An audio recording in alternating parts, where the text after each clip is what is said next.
Hey guys, welcome back to my channel. My name is Hilary and I am a psychic medium and as well as a published tarot and oracle deck artist. And I am also a spiritual mentor. But today we are going to talk about the Matrix and what exactly does the Matrix mean? Why do people talk about the Matrix in the spiritual community, or not even some people who are not in the spiritual community talk about it? What exactly does it mean? So we're going to discuss that today, but I'm going to tell you guys exactly what it means from my own personal experience and from my own perspective as a spiritual person and a medium and psychic and someone who channels spirit, etc., but also someone who went through a great awakening and learned about the Matrix through experience and through that type of way, instead of me just, it's not something I read about.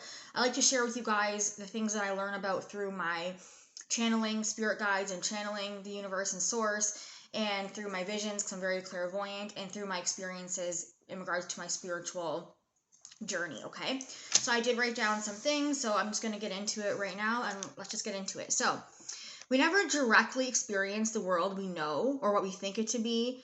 It is true that our experience of reality takes place in our brain and in our mind. So biology tells us that our physical senses experience energies and frequencies that are transformed into biological and chemical reactions. Our brains then interpret this to us and present them as reality to our mind or our awareness. The basic meaning of the Matrix is that our physical reality is an illusion of the mind. When I awakened to my spiritual self and began to experience energies and a new world around me, I began to become aware to the Matrix and of the Matrix, and I started to see things through the illusion of what we have all been brainwashed to believe in. So you're probably wondering, what have you been brainwashed to believe in? Well, we've all been brainwashed to believe in many different things, and I'm just going to get into some examples of what a lot of people and what I was personally brainwashed to believe growing up and through my childhood and teen years, etc. So the very first thing that I believed was that we needed to work a 9-to-5 job in the corporate world and work for another company. This belief I actually never really understood to begin with. And even as a child, it never really resonated with me. It never felt right to me. It didn't sit well with my soul that I had to work 9 to 5 for somebody else. It didn't sit right to me. And I never believed, that I had to work for someone else and make them rich while they dictated to me what money I was going to be making, and to me that was just them telling me how much I was worth while they were getting rich from me working for them. It just didn't make sense to me.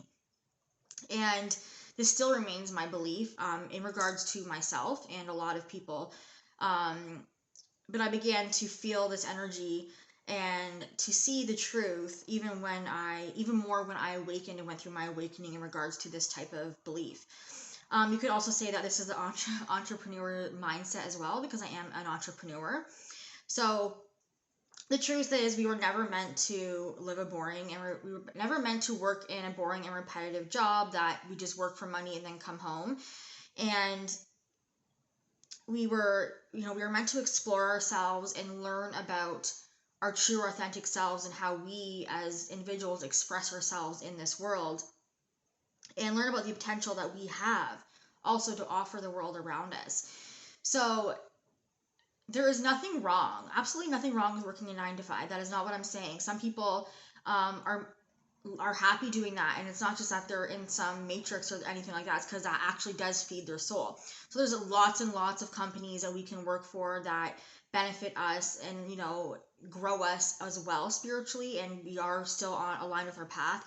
I'm just saying, in regards to myself, I never felt like I wanted to work for anyone. I always had the entrepreneur type of mindset. And there is absolutely nothing wrong, like I said, with doing a 9 to 5, because sometimes that is part of your purpose here, and it is growing you. I'm talking about the people who just go to work every day, hate their job, whether it's in a factory or it's a 9 to 5 and they're just pressing a button over and over again. Those are the type of people that I'm referring to, that just hate their job, and they know and they feel inside that they are more and they deserve more, and that is completely true. You do deserve more. You are more. And you didn't come here just to, you know, work, make money, come home and feed your kids or feed yourself and go to bed. That is not why we came to experience this human vessel on this earth. Okay, so we are conditioned a lot in school growing up as children as well, that we need to contribute to the community and contribute to the world around us, which is very true. We do need to contribute. But I'm talking about when they prepared us in school, like elementary school and high school, to work for others. So there is a system that was made in I believe probably the late 60s or 70s, where most people and adults were working factory jobs in that time frame. So they did want the school system to be revolved around training children how to work for someone else, how to behave, how to listen to others, and just do what you're told. You remember hearing that all the time when you're in school? Just do as you're told. Just do what you're told. That is so wrong. Yes, children have to have respect and they have to take advice and listen to elders and all that. It's just that you don't have this brainwashes a child to believe that they just do whatever the people tell them to do their whole life. And this is the result of children and people and humans and adults not really knowing who they really are, because their whole life they were just working to please other people. So it's just, there's so many things about elementary school that are meant, the intention behind it is, I don't think, with a lot of the teachers and principals and all that, their intention was to do that, but they were also taught that. Do you see how it's passed down? So, it's just, there's so many things that we were just taught that we're growing up that I began to break free of, limiting beliefs from my family, limiting beliefs from my school system and my peers, etc., that I started to break out of and free from, and this sort of, in a way, freed my soul when I went through my awakening. So the Matrix is a system of control, and it is engraved into us since birth, and it artificially projects images into our mind and subconscious via the news, social media, or fake beliefs that have been passed down to you by generations in your family, like I just said, or elders and teachers, etc. And it is a system that shapes realities around you based on your own feelings, fears, desires, expectations, beliefs, emotions, and thoughts. So a lot of the time, social media and things that we watch, which is why I say to just limit that stuff as much as you can, especially the news, is meant to brainwash us through a system to make us comply and, in a way, be whipped little, I guess, slaves to the government and to society, okay? So I'm going to now talk about a little bit about some beliefs that I had, more about the beliefs I had, not just the ones in regards to working a 9-to-5 in the corporate field and all that. So I want to talk about how I was raised in a generation where I was taught by the society around me, by peers, by boys, by just everything that I seen on TV. And I was born in 87, but so my childhood was through the 90s, that girls had to be very skinny. I was taught that girls had to be skinny, that eating salads was the way to be healthy, and that limiting the food you eat is the way to be healthy, which is completely wrong. It's not right at all, actually. It's not even close to being right. But we know that in the 90s, that's what people believe. They believe that the less calories, the more healthy you are. The skinnier you are, the more healthier you are, which is completely not true. There are some really big people in this world that are really, really healthy, that can be way healthier than a really skinny person, okay? So this actually caused some sort of body dysmorphia in me, because I was one of those kids who I went through like growth spurts where I was really skinny and then I gained a little bit of weight, and when I was a teenager I got kind of chubby, and hitting high school and being a little bit of a chubbier girl, I was really insecure about that. So I began to work out a lot and eat almost nothing, to the point where I became anorexic, okay? So it's vulnerable for me to say this to you guys, but this is one of the traumas of the many that I went through growing up that led to my awakening. Yeah, I was very focused on being as skinny as I could. I was doing hours of cardio in the gym, and my whole life was based on the gym. Being in the gym, being as skinny as I could, I thought I was being healthy. I thought that this was the healthy way of living. I was always tired. I always felt drained. And I did this for probably 8 years. And I remember one time eating food or eating a carb for the first time in a year. The very first time eating a carb, I think it was a Pop-Tart. And I remember thinking, oh my God, it was like ecstasy. Like, this is the most amazing thing I've ever tasted in my life. So because of these beliefs that this was a healthy way of living, I became anorexic and I had an unhealthy relationship with weight and eating, and I had to fight that for a few years. This also led into my career, which a lot of you guys don't know about, was I was a personal trainer for a while, and it led into that. And I still do go to the gym a lot, and I have a very strong passion for working out. But to be a bit, it's different than what it was before. I lift weights and stuff, and I eat really healthy, and I allow myself to have treats, etc. But anyways, I no longer have any negative feelings or beliefs about weight or anything like that, because I think everyone is beautiful and everyone is beautiful. But that is one of the beliefs that I had. I was also taught to believe that because someone is your family member, you just take whatever it is that they dish out to you, because they're your family, so you should just accept them for who they are and deal with all of the shit and stuff they give to you. I'm not saying I was abused by any family members, but I did. There is someone in my family that I remained close with, even though they were toxic for me. They constantly brought me down. They constantly backstabbed me. They manipulated me. They did a bunch of things, and I just allowed them to do this to me because they were my family, and I was taught that when someone's your family, you just deal with their shit. That is completely false. That is completely not true. Just because someone is in your family doesn't mean that you have to just do whatever they say or let them abuse you, okay? You need to set boundaries always. It's not healthy, and sometimes you even have to eliminate this person out of your life. That was another belief that I was taught about. So going back more into the Matrix, so the Matrix actually tries to deconstruct your own beliefs and turn them against you by using elements that have a strong mathematical similarity with the elements that are compromised in your beliefs. Okay? And when we awaken to the idea that we really do have free will and we really can create our own reality, we begin to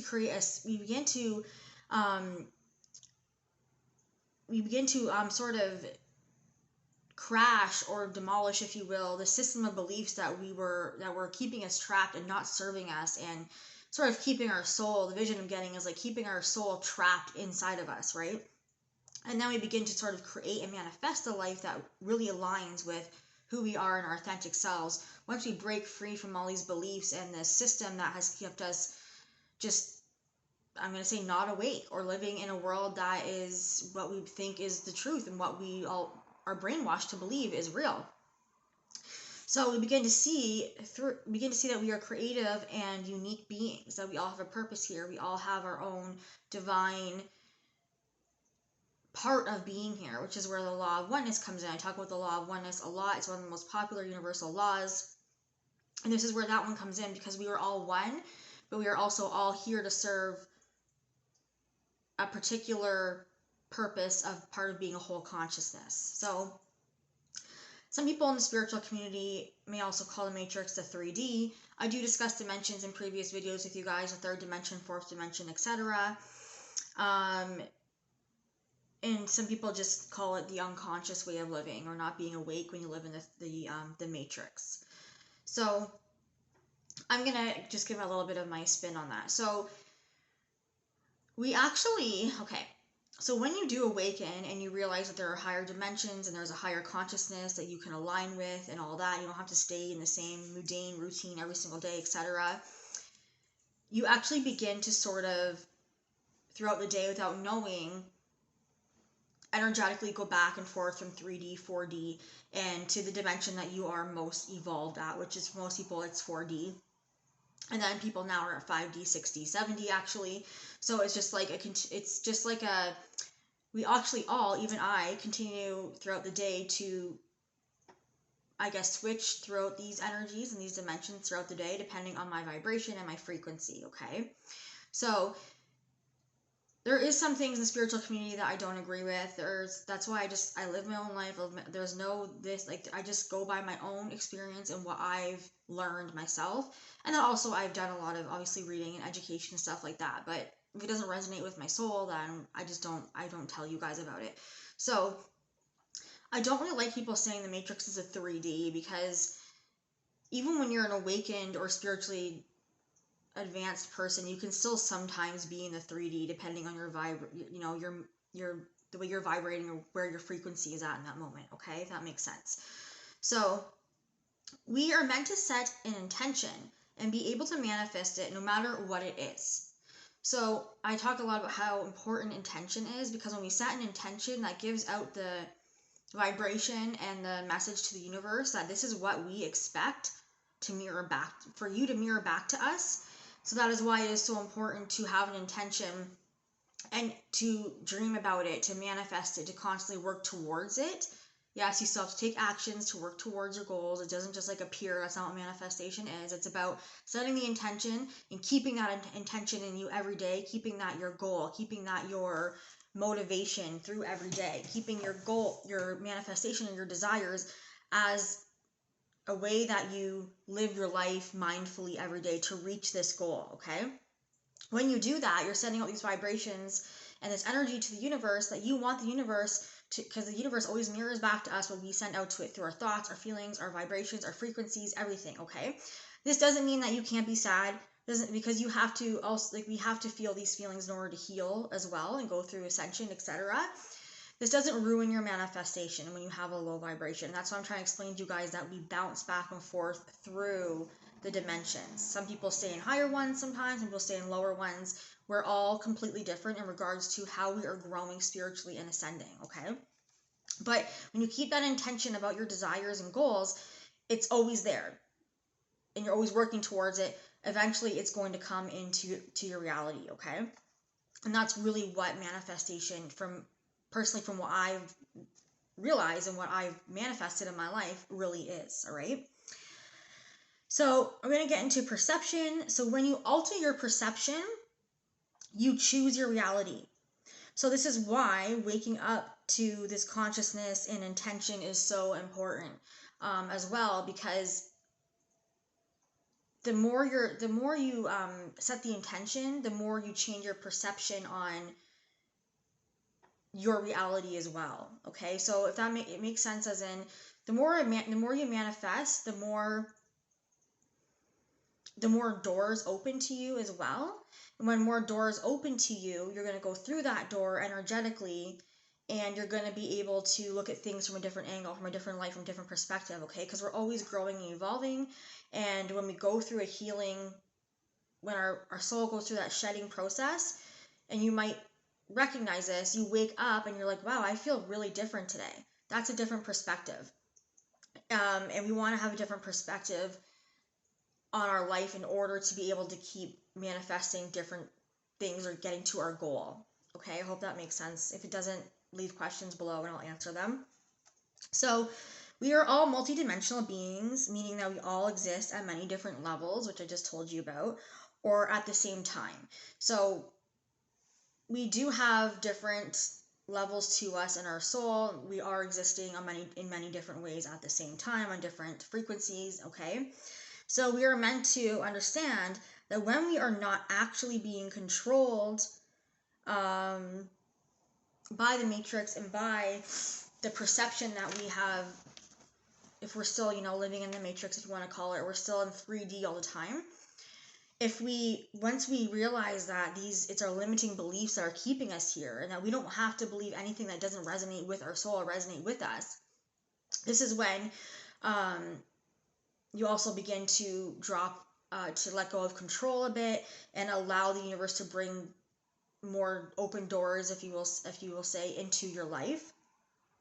And this is also when the healing also starts to begin, and the pain that your soul felt from being trapped for so long starts to be able to come up for you to heal, and then eventually transmute and let go of. Okay? So that's all I'm going to really discuss about the matrix today, you guys. I hope that really helped you understand it more, and if you didn't understand it before, or if you did understand, if you did have some sort of idea what the matrix was, I hope that my video helped you understand it better. If you have more questions, like always, put them below. I will be happy to answer you. I do want to say a disclaimer, all my videos are for entertainment purposes only, because sometimes I forget to say that. This is more of a teaching video, but I'm referring to more of the ones where I do true crime videos. And then I also want to touch a bit about my readings. So I'm now booking into June. I want to make this very clear with you guys. There are a lot of people who are trying to fake to be me and pretend to be me and use my pictures and my videos and stuff. So I want to say that if you really want to book a reading with me, please email me. Okay, that's the email I'm giving you right now, which is Hilary, Hilary, Hewitt, HEWITT, no spaces, no caps locks, at Rogers.com. Email me there, and that is the place where I will get back to you and respond to your reading. So I do have a Facebook and all that. I just made a new page. I had to close my old one because I was having difficulties. And you can book with me there, but because there's probably other fakers on Facebook as well as TikTok and Instagram and everywhere that are pretending to be me, I'm scared that you're going to message the wrong person and think it's me on Facebook, and that's why I want you to just email me, okay? Also, I want to say that some people have, because I've been seeing it in the comments, said that they booked in with me, and I'm like, I didn't book you in. So that's probably because you messaged someone else who's trying to be me. Second of all, I will never ever reach out to anybody for a reading. I don't do that, okay? The only thing I've ever done is on my TikTok, I've reached to people to share videos to grow my TikTok. That is the only thing I've ever done. I will not reach out to you for a reading. I don't reach out to people for readings, okay? So if you want to book a reading with me, contact me through my email. And then also I'm booking into June now, so I also want to tell you guys that. In the future, I'm really excited because I am a Reiki master. I just haven't been practicing it much lately, but I am going to be offering distance Reiki and Reiki sessions to you guys as well. And I'm also now almost a certified hypnotherapist, because that's what I've been working on for the past year or so. So I will be offering hypnosis as well, and past life regression is something I'm going to specialize in. And you guys will know when I upload or when I start to offer these things, because I will put it on my Etsy. Oh, you can also buy readings on my Etsy. Sorry. If you book with me on my Etsy, and that link is below to my Etsy, then I will message you on Etsy through my messaging thing or whatever, and let you know when we can book and all that. So you just pay for the reading, and then I'll message you and get back to you with a date pretty much right away, okay? So you can book with me on Etsy as well. But I will be offering Reiki and hypnotherapy on my Etsy as well, and my website. So all these links will be below in the description box. And I hope this video helped you guys, and I will see you guys in my next video. Bye, everybody.